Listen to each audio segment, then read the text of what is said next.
News. రేపు BJP central ఎన్నికల committee సమావేశం కానుంది. రెండో జాబితా అభ్యర్థులపై కేంద్ర ఎన్నికల కమిటీ భేటీలో చర్చించనుంది. తెలంగాణకు సంబంధించి 8 స్థానాలపై నేతలు చర్చించనున్నారు. ఈ క్రమంలోనే నిన్న అమిత్ షాతో కేంద్ర మంత్రి, తెలంగాణ బీజేపీ అధ్యక్షులు కిషన్ రెడ్డి చర్చలు జరిపారు. అభ్యర్థులతో చర్చల అనంతరం నిన్న రాత్రి అమిత్ షాకు లిస్టును కిషన్ రెడ్డి అందించారు.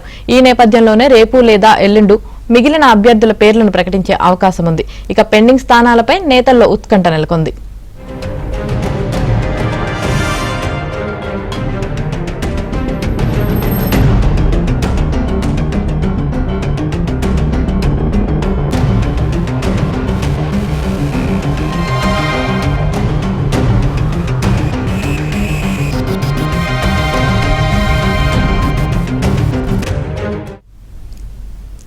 రేపు బీజేపీ సెంట్రల్ ఎన్నికల కమిటీ సమావేశం కానుంది. రెండో జాబితా అభ్యర్థులపై కేంద్ర ఎన్నికల కమిటీ భేటీలో చర్చించనుంది. తెలంగాణకు సంబంధించి 8 స్థానాలపై నేతలు చర్చించనున్నారు. ఈ క్రమంలోనే నిన్న అమిత్ షాతో కేంద్ర మంత్రి, తెలంగాణ బీజేపీ అధ్యక్షులు కిషన్ రెడ్డి చర్చలు జరిపారు. అభ్యర్థులతో చర్చల అనంతరం నిన్న రాత్రి అమిత్ షాకు లిస్టును కిషన్ రెడ్డి అందించారు. ఈ నేపథ్యంలోనే రేపు లేదా ఎల్లుండి మిగిలిన అభ్యర్థుల పేర్లను ప్రకటించే అవకాశం ఉంది. ఇక పెండింగ్ స్థానాలపై నేతల్లో ఉత్కంఠ నెలకొంది.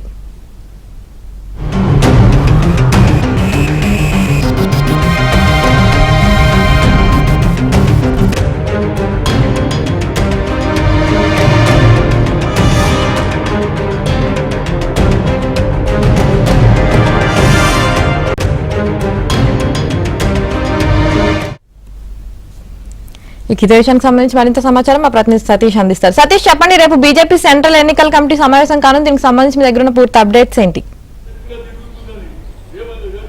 యామిని, రేపు బీజేపీ సెంట్రల్ ఎన్నికల కమిటీ సమావేశం జరగబోతుంది. ఈ సమావేశంలో ప్రధానంగా దేశవ్యాప్తంగా కూడా లోక్సభ స్థానాలపై సంబంధించిన కసరత్తును మరో దశ సమావేశం ద్వారా కూడా కసరత్తు చేయబోతున్నాయి. ఈ సమావేశంలో ఒక నిర్ణయం కూడా తీసుకోబోతున్నారు. లోక్సభకు సంబంధించి బీజేపీ ఇప్పటికే 195 మంది కూడిన ఒక లిస్టును కూడా మొదటి జాబితాను విడుదల చేసింది. ఇక రెండో జాబితాకు రేపు కసరత్తు పూర్తి చేస్తుంది. రేపు కానీ ఎల్లుండి కానీ లిస్టు బయటకు వచ్చే అవకాశాలు చాలా స్పష్టంగా కనిపిస్తున్నాయి. మరోవైపు ఇక తెలంగాణ రాష్ట్రానికి సంబంధించిన అంశంలో దాదాపు 8 మందికి సంబంధించిన లోక్సభ పెండింగ్లో ఉన్నాయి. ఆ 8 మందికి సంబంధించిన లిస్టును సైతం కూడా నిన్న రాత్రి కిషన్ రెడ్డి నిన్న సాయంత్రం ఢిల్లీ చేరుకున్నారు. నిన్న అర్ధరాత్రి ఆయన కేంద్ర హోంమంత్రి అమిత్ షా, అదేవిధంగా బీజేపీ జాతీయ అధ్యక్షుడు జేపీ నడ్డాతో సమావేశం నిర్వహించారు. ఆ సమావేశంలో కేవలం రాష్ట్రం నుంచి కోర్ కమిటీ సభ్యులు ఎవరు కాకుండా కేవలం కిషన్ రెడ్డిని మాత్రమే రావాల్సిందిగా వారికి ఫోన్ చేసి సమాచారం ఇచ్చారు. అనంతరం కిషన్ రెడ్డి నిన్న రాత్రి ఢిల్లీ చేరుకున్నారు. నిన్న కేంద్ర హోంమంత్రితో కలిసి దాదాపు అదేవిధంగా బీజేపీ జాతీయ అధ్యక్షుడు జేపీ నడ్డాను కూడా కలిశారు. దాదాపు 8 లోక్సభ స్థానాలు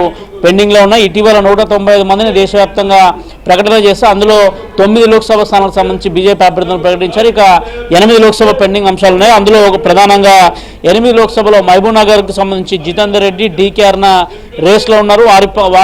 వారి పేర్లు సైతం కూడా పరిశీలనలో ఉన్నాయి. ఇక మహబూబాబాద్, అదేవిధంగా ఖమ్మం, ఆదిలాబాద్, వరంగల్, నల్గొండ, పెద్దపల్లి, మెదక్ దాదాపు 8 లోక్సభ స్థానాలకు ఇంకా పెండింగ్లో ఉన్నాయి. ఈ లోక్సభ స్థానాల్లో కొంతమంది అభ్యర్థులు అప్లై చేసుకున్నారు. కానీ ఎవరైతే ఆయన నియోజకవర్గాల్లో గట్టిగా ఉంటారో, ఎవరైతే ప్రజల్లో ఆదరణ ఉంటుందో వారి యొక్క డేటా ప్రకారమే అభ్యర్థులకు సీట్లు ఇచ్చే అవకాశాలు చాలా స్పష్టంగా కనిపిస్తున్నాయి. ఇక మహబూబ్ నగర్ రేసులో దాదాపు 2 లీడర్లు అయితే రేసులో ఉన్నారు. ఖచ్చితంగా తమకు టికెట్ వస్తుందని కూడా నేతలు చెప్పుకుంటున్నారు. ఆ నేతల యొక్క అభిప్రాయాన్ని నిన్న కిషన్ రెడ్డి వారితో మొదట చర్చించారు. వారికి సంబంధించిన 8 లోక్సభ స్థానాలకు సంబంధించిన అంశంలో వారందరితో కూడా ఒక సమావేశం నిర్వహించి వారి యొక్క అభిప్రాయాన్ని తీసుకొని ఢిల్లీ వచ్చారు. వారి యొక్క అభిప్రాయాలన్నింటినీ కూడా అటు అగ్రనేత అయిన అమిత్ షాతో పాటు బీజేపీ జాతీయ అధ్యక్షులుగా ఉన్న నడ్డాకు కూడా వివరించారు. వారి యొక్క పేర్లకు సంబంధించిన అంశాన్ని కూడా ఇప్పటికే వారందరికీ కూడా ఇచ్చినట్టు తెలుస్తుంది. మరోవైపు ఇక ఖమ్మం కావచ్చు, నల్గొండ కావచ్చు, అదేవిధంగా ఆదిలాబాదు, మహబూబాబాదు, మరోవైపు నల్గొండకు సంబంధించిన వరకు ఇప్పటివరకు అభ్యర్థుల అంశంలో క్లారిటీ లేదు. కానీ కొత్తగా తెరపైకి ఖమ్మంకి సంబంధించి జిలగం వెంకట్రావు పేరు తెరపైకి వచ్చింది. ఆయన కూడా బీజేపీలో జాయిన్ అవుతారని తెలుస్తుంది. మరోవైపు వరంగల్కి సంబంధించి మాజీ ఐఏఎస్ కృష్ణప్రసాద్ ఉన్నారు. ఇక నల్గొండకు సంబంధించి గొంగిడి మనోహర్ రెడ్డి పేరు వినిపిస్తుంది. ఇక పెద్దపల్లికి సంబంధించిన విషయంలో కూడా మిట్టపల్లి సురేందర్తో పాటు మరొకరి పేరు వినిపిస్తుంది. ఇక మెదకు రఘునందన్ పేరుతో పాటు అంజిరెడ్డి పేర్లు కూడా వినిపిస్తున్నాయి. Right, thank you Satish.